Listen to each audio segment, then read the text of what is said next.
Hello there, Maverick traders. This is Rob Reinhold. Joining me is Mr. August Sharma, and it is the Currency Room. Let's jump into it. In this session, we are going to go through the week. We're going to take a look at the news. We're going to look at the broad markets, the commodity markets, and then we're going to say what's going on now. Did we get score changes? And we're going to rank everything from strongest to weakest, and then we pair together the strongest currencies against the weakest, and those are our trades. Disclaimer. This video was created for professional Forex and crypto traders. Maverick Currencies is a proprietary trading firm that employs professional traders around the world. Our traders trade firm capital and keep 70 to 80% of profits they generate. All trades and analysis in this video are for professional traders only. If you are interested in becoming a professional Forex and currency trader for Maverick, click the apply button in the video description. Let's get ready for next week. First off, let's talk about the equity market breaking out to new all-time highs. Now, Ankit, you were spot on your call that equities were going to break out. What do you think from here? Do you think they keep going? I think they do continue to move higher. I mean, we have a nice confirmed breakout. And again, this is where all the technicals are pointing to the upside. And it's just not a U.S. story. It's a global story. We talked about last week how the Japan market is breaking out. And we have seen things overseas. So that's why we had to call that this is a matter of time that we break out, and I think we are breaking out. We are likely to close the highs of the day, and this is, again, a nice continuation pattern. So far, all clear. And the surprising thing is that this equity broke out in spite of bond yields rising. That was the surprising thing to me. I was been saying that if the bond yields rise too much, it's going to put a damper on this rally. Now, look, the bond yields didn't go up too much, but up to 4.15 on the 10-year. They didn't care at all. Completely ignored it, didn't care. Let's talk next about the cryptos. I've got to say that the crypto party is over, and the Forex party has begun. Over the last couple weeks, we've been saying the cryptos look like they're a better trade because Forex just wasn't moving. This week, we got great Forex movements, and I'm really happy to say, hey, look, for the last couple weeks, I've been telling people trade less, trade less, trade less. I think that's over. I think it's time now that we can start to open up our trading in Forex. Let's go and see what happened last week in economic news. First off, out of the UK, the pound was my favorite currency for last week. We got good numbers out of the claimant count change. The pound was decent this week. Let's take a look at CPI. Ooh, look at those. Higher than expected CPI. We have been saying for about the last 3 months, the CAD is just not worth trading. It's not going anywhere. Did a breakout? We'll look at that today. Then we come to, again, UK, hotter than expected inflation. Now see what we've had here. CPI in the US was a little hotter than expected.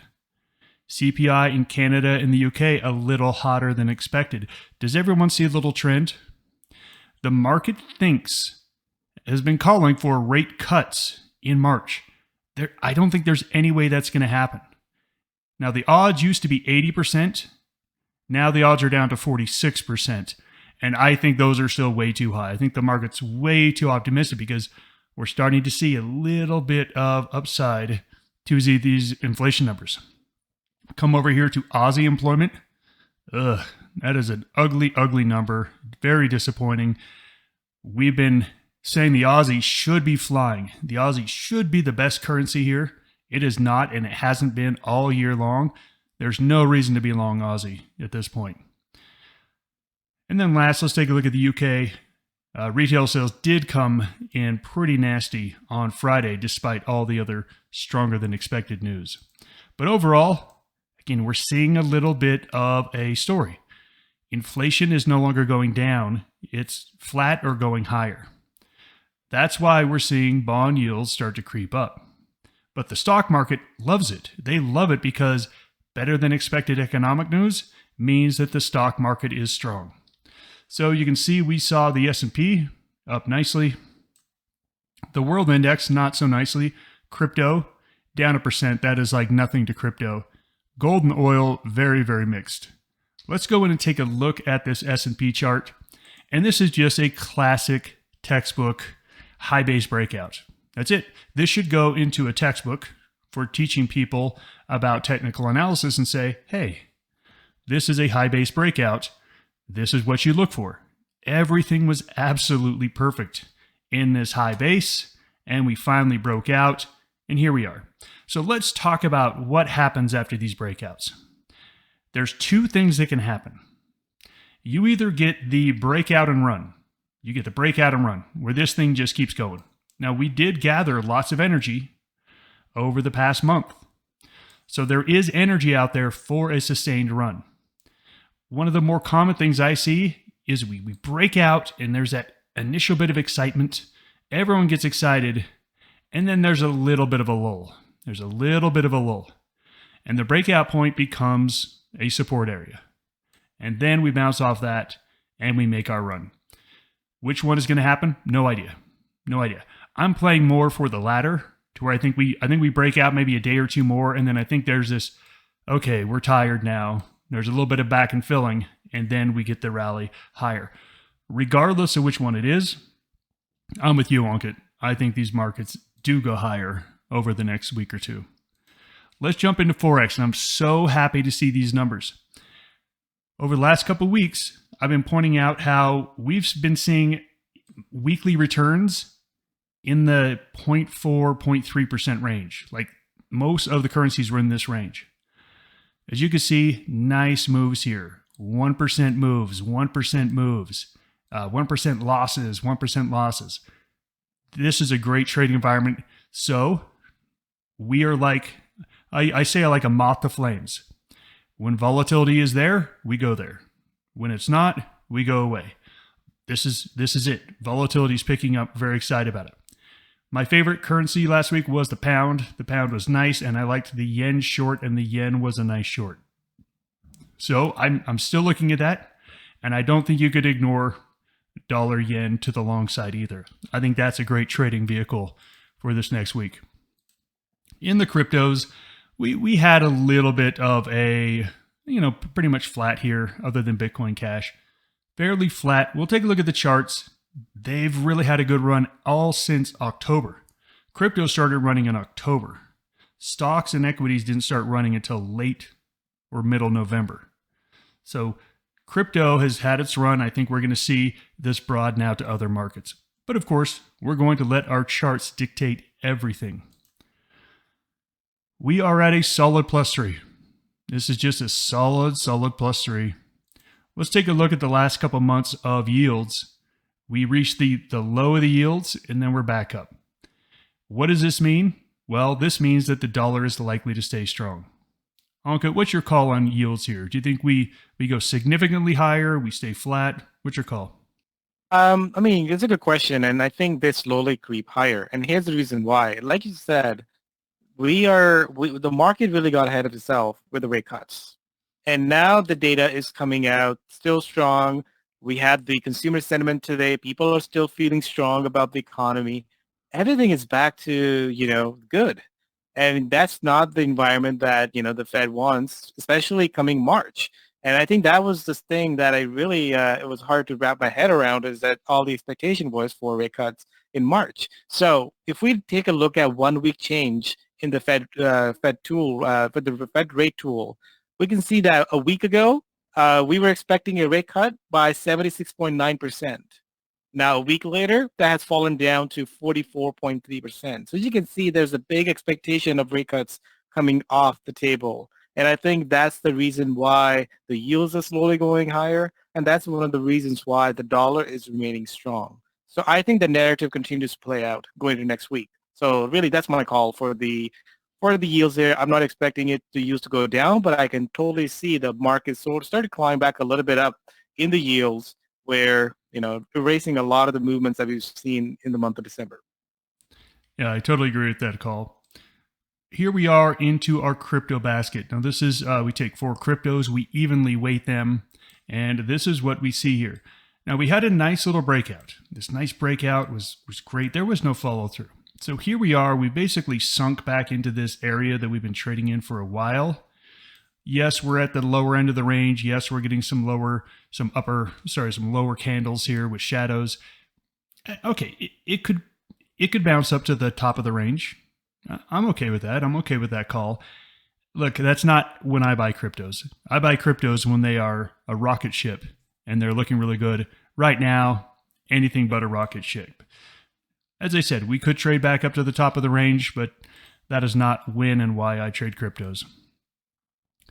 Let's talk about next week because we've got one report that I think is going to be just so big. And it is on Monday night. And we've got the BOJ, Bank of Japan. I think if you're trading yen, I actually don't think you want to be in the yen during this announcement. I think you want to be as far away from this. Most likely, they're going to stay dovish. They're going to stay dovish, and the yen's going to just continue falling. But think about risk reward. Let's say the Bank of Japan comes out and says, we're not going to change anything. Is the yen going to fall apart? Is the yen going to just tank, 2%? Probably not. That's pretty much, the yen's already gone down a lot because that's the expectation. But if the Bank of Japan says they're going to do something else, man, it's a 2% rip to the upside, no question. So the risk reward is asymmetric. I don't think there's any reason, unless someone wanted to be crazy and be long yen going into the meeting, okay, then you would have asymmetric reward and risk in your favor. But I think you just want to be away from it. What I would love to see a pop. I would love to see the yen pop. Give me 2 or 3 days of a pop, and then I'm licking my chops because I still like yen to the short side. Other big news, CPI out of New Zealand on Tuesday afternoon. And then on Wednesday, we've got Bank of Canada. Bank of Canada, so the second central bank this week, Bank of Canada, they're going to announce. And then check it out, Thursday, we've got the ECB coming out. I actually think this ECB report is going to be interesting as well. I'm not really concerned about the Bank of Canada report, but I think the ECB, there's a lot of speculation on what they're going to do. Are they going to move to tighten more? I just think it's a very interesting one. I'm not going to have any skin on the game on that one. I'm not looking to trade it. But I do think it's going to be interesting to really set the bar for where the European currencies are going to go from here. Boy, big week next week in news. Advanced GDP out of the US. This is the first reading of fourth quarter GDP, supposed to be 2%. And then on Friday, we have the core PCE price index, the Fed's favorite inflation number. As you can see, this looks like dynamite. This looks like a dynamite week. And you know that over the last 2 weeks, I've said trade less, not more. I'm going to say the opposite this week. Trade more, not less. This should be a very, very good week for trading Forex. All right, let's go through all of the currencies one by one. We're going to score them on our trend score and our velocity score. Trend score is what's the longer, velocity score is what's happening right here, right now. I'm going to go through the cryptos. Uncle will take us through the Forex. I'm going to go fairly quick here. So this is Bitcoin. After Bitcoin having a nice base and then this really wimpy breakout. I mean, Bitcoin that's not a breakout on Bitcoin like I've seen before in the past. There was a lot of hype going into these last 2 weeks. It was a classic buy the rumor, sell the news, and take a look at this pattern right here. That's a low base. That's a low base. I think Bitcoin moves lower from here. So for me, Bitcoin had been my favorite for a long time, and it's no longer there. The chart is just not there. Bitcoin Cash, I've never really cared for. You can see that it's in the middle. So probably goes lower along with Bitcoin. Here is a big divergence. Typically speaking, you see that Bitcoin and Ethereum move together. They all move up, they all move down. All of a sudden, Bitcoin had that really lousy breakout and then fell right back down on the range. Look at Ethereum. Ethereum is holding the breakout and actually looks like a pretty decent buy spot right around this area. Now look, we're going to wait until we get at least a nice confirmation candle to the upside, maybe two. We want to make sure that the momentum has changed because right now the momentum is down.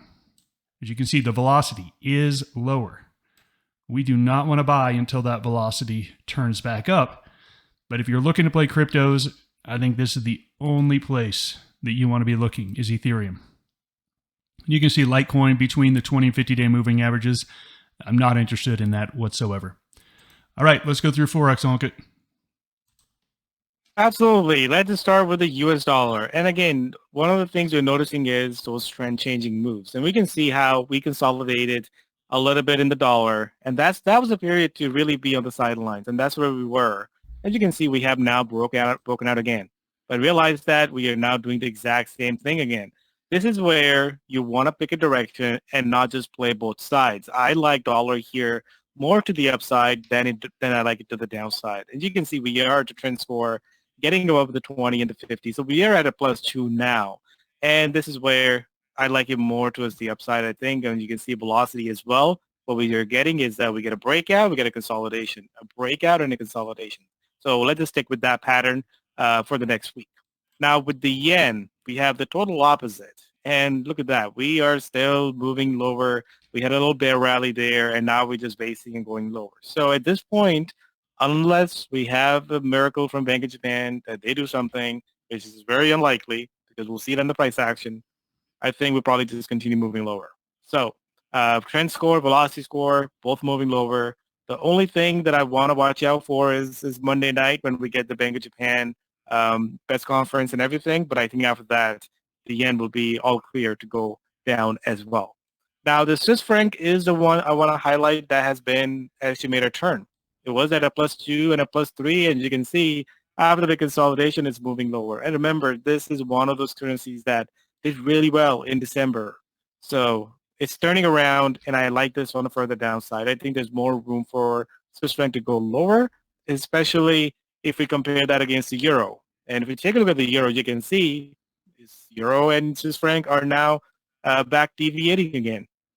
The entire month of December, the euro was flat and Swiss franc just continued running. Now we're seeing the opposite. We're seeing Swiss franc pulling back and euro going higher. I love that divergence. So that was one of the pairs that we'll be taking a look at towards when we look at the charts, but I like euro now to the upside as well. And if we go to the pound, same thing. They're all looking good. So this is very interesting that way we're looking at, the dollar looking strong, the pound looking strong, the euro looking strong. And that's exactly what we want to do. We want to keep focusing on those strong versus weak. And the Canadian dollar is the next that really had a nice turnaround as well. Remember, this thing has been sideways for months. Last 2 or 3 months has not gone anywhere.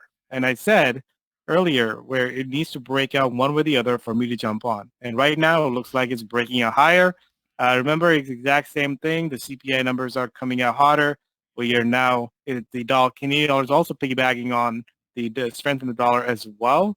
And I know we have the Bank of Canada coming next week. And the reason why we're seeing the Canadian dollar go higher, because earlier we were getting expectation for Bank of Canada to maybe hint some rate cuts or something like that.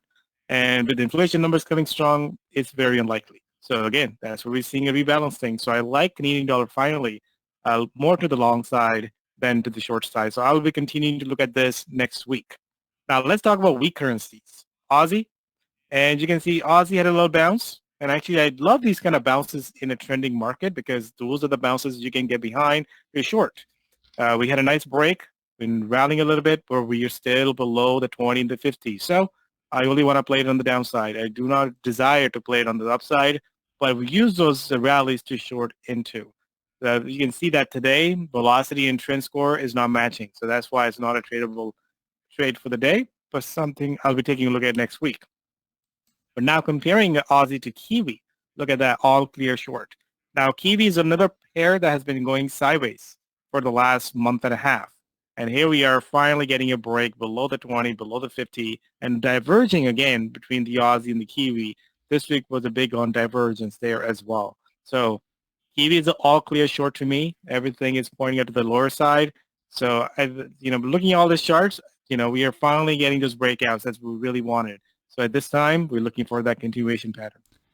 And it's so true, Ankit. If you remember, over the last 2 or 3 weeks, everything's been in here. And we said, hey, look, it's not a good trading environment. Everything's here. We don't really have any strength or weakness.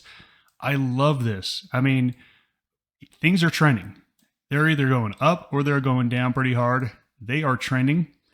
I think this is a really good trading environment here. Let's talk about what's moving right here, right now. Like if I had to make a trade right now, if someone had a gun to my head, it would be CAD. It would be CAD. CAD looks the best here at the moment. And what is the worst? Well, I think you can put in Kiwi, Swiss franc, and yen all at the worst. These are going to be the best shorts early on in the week. I really like pound long, but look at it. It's not ready yet. I like euro long. Not ready yet. So just got to give these things a little bit of time. But right here, right now, to me, it's CAD, yen, CAD, Swiss franc, and Kiwi CAD. So let's get into those charts and let's look at some possible entry points. Do you want to be a professional trader? Maverick Currencies is the oldest US-based Forex and crypto prop trading company that will pay you for trading with our capital. Trade our capital and keep 70 to 80% of the profits. We are looking for traders just like you that are hardworking and motivated. Click the apply link on the top right of this video to see if you have what it takes. That link takes you to a 4-minute video that explains the trader position available, and you read a list of FAQs that answer pretty much all the basic questions you have at this point. After watching the video and reading the FAQs, if you're interested, fill out an application, then you'll watch the full-length recruiting video, and then schedule an interview with one of our traders.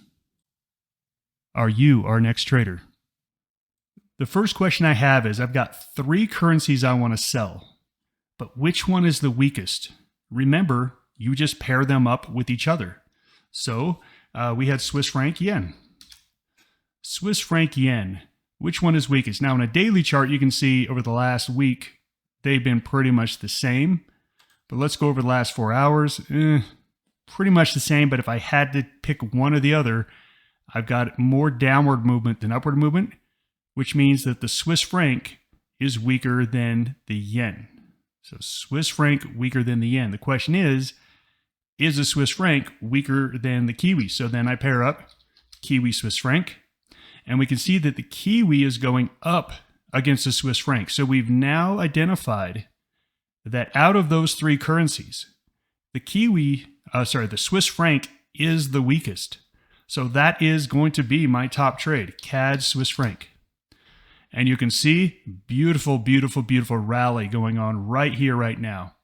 Now we got to talk about entry points. We got to talk about ranges here. And I'm looking here at a chart a little bit longer dated, and it's like, ooh, we're running into a whole lot of overhead resistance here. I don't love it. I don't love the fact that, look, there's no question it's on one way, it's going one way, and it's going to keep going one way. But we know that when it gets into these overhead resistance areas, it's like going up into some resistance overhead. The momentum is harder and harder to keep up.